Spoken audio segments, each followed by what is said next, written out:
अस्सलाम वालेकुम। मेरी किस्मत ख़राब है, उसकी किस्मत बहुत अच्छी है।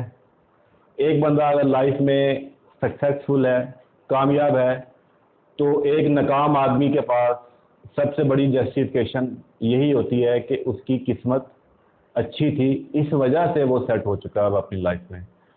और फलां आदमी की किस्मत ख़राब थी और वो अपनी किस्मत की वजह से आज नाकाम है।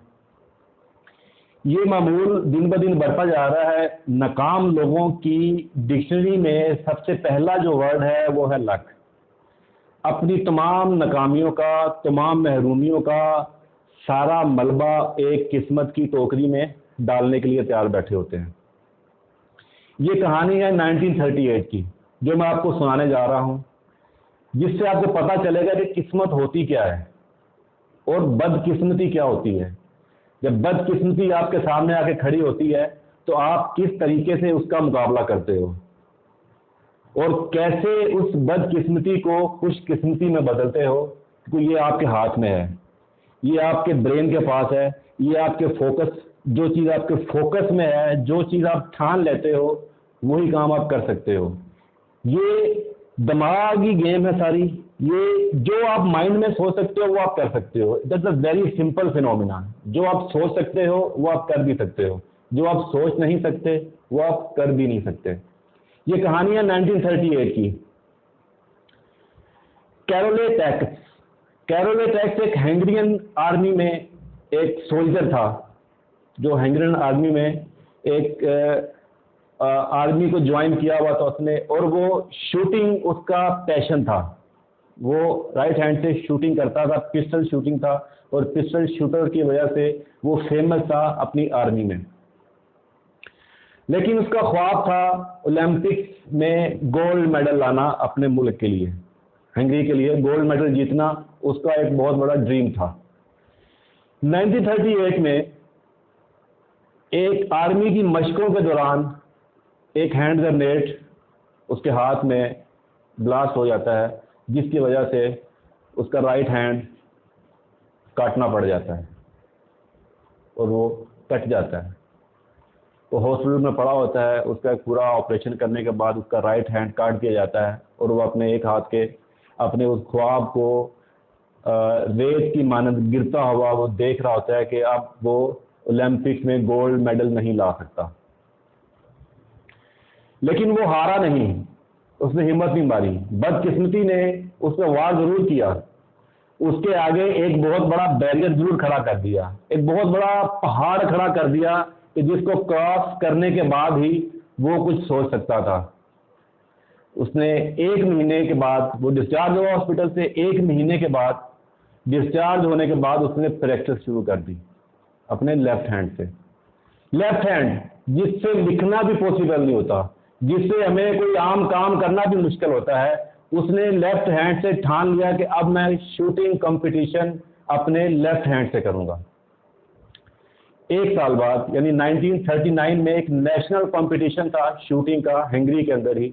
उसने उसके लिए तैयारी शुरू कर दी और छुप के तैयारी कर रहा था, बताना नहीं चाह रहा था किसी को, तैयारी करता रहा वो। जब पूरा 1 साल गुजरा तो उसने अपने लेफ्ट हैंड से शूटिंग की तैयारी की और वो कंपटीशन करने के लिए वेन्यू में पहुंच गया। वहां पे जो दूसरे बेस्ट शूटर आए हुए थे वो बहुत खुश हुए। उन्होंने कहा कैरली very good, that's the spirit of sportsman, कमाल कर दिया, आप हमारा हौसला बढ़ाने के लिए आए हो यार। आपका एक हाथ चला गया एक हादसे में, तो आप घर में नहीं बैठे हो, आप हमारा हौसला बढ़ाने के लिए आ गए हो यहाँ पर इस मैदान में। उसने कहा नहीं, तुम्हारा हौसला बढ़ाने के लिए नहीं आया, तुमसे कंपीट करने के लिए आया हूं अपने लेफ्ट हैंड से। सब परेशान, कैसे हो सकता है लेफ्ट हैंड से शूटिंग कंपटीशन कैसे विन किया जा सकता है?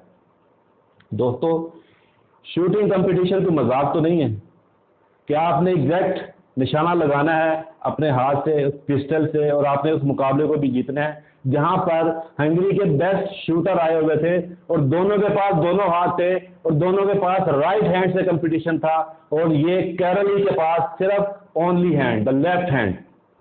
मुकाबला शुरू होता है। जीतता कौन है? कैरोलिन, जिसके पास सिर्फ लेफ्ट हैंड था। उसने इम्पॉसिबल को पॉसिबल कर दिखाया। उसने बदकिस्मती के परखचे उड़ा दिए। उसने अपनी तकदीर को साइड लाइन कर दिया। उसने कहा जो भी है मेरे हाथ में है, वो कंपटीशन जीतता है। पूरे एंग्री में ये बात फैल जाती है, मीडिया आ जाता है, लोग आ जाते हैं उसके पास, कमाल कर दिया कैरोलिन, कमाल, ये तो अनबिलीवेबल अनबिलीवेबल। उसके पास डिफरेंट टीवी चैनल, डिफरेंट लोग, ये वो सारे मशहूरी उसकी हो जाती है, पूरी फेमस हो जाता है वो आदमी उस वक्त। लेकिन वो सारी अपनी फेम को, अपनी मशहूरी को साइड लाइन रखता है। उसका टारगेट अभी भी उसके दिमाग में अभी भी जो सुई अड़ी हुई है वो ओलंपिक्स गोल्ड मेडल के ऊपर अड़ी हुई है। उसका टारगेट 1940 में जो ओलंपिक्स का मैच होना था, जो ओलंपिक्स में जो शूटिंग के कंपटीशन होने थे, उसका सारा टारगेट फोकस 1940 के ऊपर चला जाता है। वो भूल जाता है इस कंपटीशन को, तैयारी करता है, लेकिन बदकिस्मती ने एक बहुत बड़ा पहाड़ फिर खड़ा कर दिया उसके आगे। बदकिस्मती ने भी ठान लिया था कि तुम्हें गोल्ड मेडल नहीं जीतने देना, जो मर्जी कर लो। लेकिन वो भी अड़ा रहा, पत्थर की तरह अड़ा रहा उसके हाथ पे। 1940 वर्ल्ड वार की वजह से कैंसिल कर दिया गया। वो ओलंपिक्स का सपना जो था उसका, वो रेत के घरोंदे की मानंद गिर चुका। लेकिन फिर भी हिम्मत नहीं आ रही उस फौलादी जहनियत के आदमी ने, फिर भी हिम्मत नहीं आ रही। बड़ा आसान था, बड़ा ही आसान था, वो किस्मत पे सौंप देता कि यार मेरी किस्मत में है ही नहीं गोल्ड मेडल जीतना, मेरी किस्मत में है ही नहीं, तो कैसे जीत सकता हूं। नहीं माना, वो नहीं माना। उसने अपना सारा फोकस 1944 के ओलंपिक्स पे शिफ्ट कर दिया, क्योंकि ओलंपिक्स 4 साल बाद होते हैं। 4 साल वेट करना था उसको। 4 साल में डिग्री होती है इंजीनियरिंग की, 4 साल लगते हैं एक एजुकेशन कंप्लीट करने में।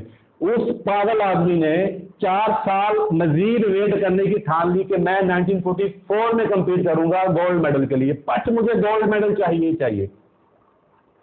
किस्मत खराब उसकी, एक दफा फिर किस्मत आ गई उसके सामने। 1944 का ओलंपिक्स एक बार फिर कैंसिल हो गया, वर्ल्ड वार की वजह से ही। अब उसके पास क्या ऑप्शन थी? किस्मत में थोप देता एक दफा फिर। किस्मत खराब है, मैं तो एफर्ट कर रहा हूं, इससे ज्यादा क्या एफर्ट करूं? सोचने की बात है ना दोस्तों, सोचने की बात है कि इससे ज्यादा मैं क्या एफर्ट करूं। मेरी तो किस्मत वाकई ही खराब है, मेरी किस्मत में है ही नहीं गोल्ड मेडल। लेकिन नहीं, वो अभी भी नहीं हिम्मत आ रही। उसने अपना सारा फोकस 1948 के ओलंपिक्स पर शिफ्ट कर दिया। मजीद 4 साल वेट करने को वो तैयार हो चुका था।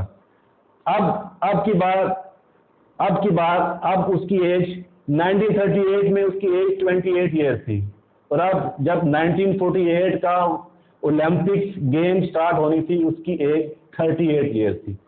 38 एज भी बहुत ज़्यादा होती है। आपकी एनर्जी, आपके अंदर हौसला, पैशन, आपकी फिजिकल फिटनेस सारी आपकी एज के ऊपर डिपेंडेंट होती है। जब आप 28 साल के, 22 साल के, 26 साल के होते हैं तो आपकी एज के अंदर एनर्जी कुछ और होती है, लेकिन जब आप 38 ईयर्स के होते हो तो आपकी एनर्जी कुछ और होगी। अब वो 38 ईयर की एज में 1948 में ओलंपिक्स का शूटिंग कंपटीशन जीतने के लिए वहां पर पहुंच जाता है। वहां पर दुनिया के बेस्ट शूटर आए हुए, दुनिया के बेस्ट शूटर। वो मुकाबला सिर्फ हैंगरी के लिए नहीं था, वो दुनिया का मुकाबला था। वहां पर दुनिया के बेस्ट शूटर आए हुए थे जो अपने राइट हैंड से कंपीट करने के लिए आए हुए थे, और कैरोले के पास सिर्फ अपना लेफ्ट हैंड था।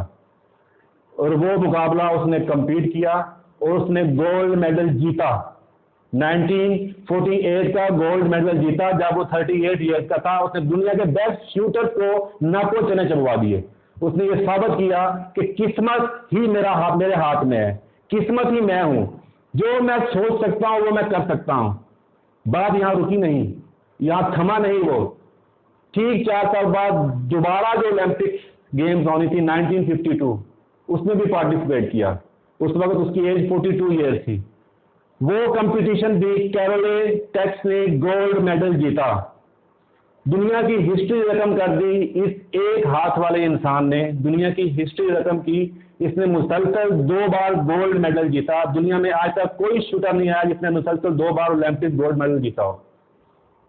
कैरोले की हिस्ट्री गूगल में पड़ी हुई है, हम पढ़ सकते हैं वहां पे जाके डिटेल के साथ, आप देख सकते हैं। ऐसे हजारों लोग हैं दुनिया में, ऐसे हजारों सैकड़ों लोग आपको मिलेंगे जो किस्मत से टक्कर लेते हैं, जो बदकिस्मती के साथ आड़े हाथों से निपटते हैं, और वो कोई बहाना, कोई एक्सक्यूज उनके पास नहीं होता। वो जो ठान लेते हैं वो करके दिखाते हैं ये सब अपने दिमाग और आपके हाथ में है।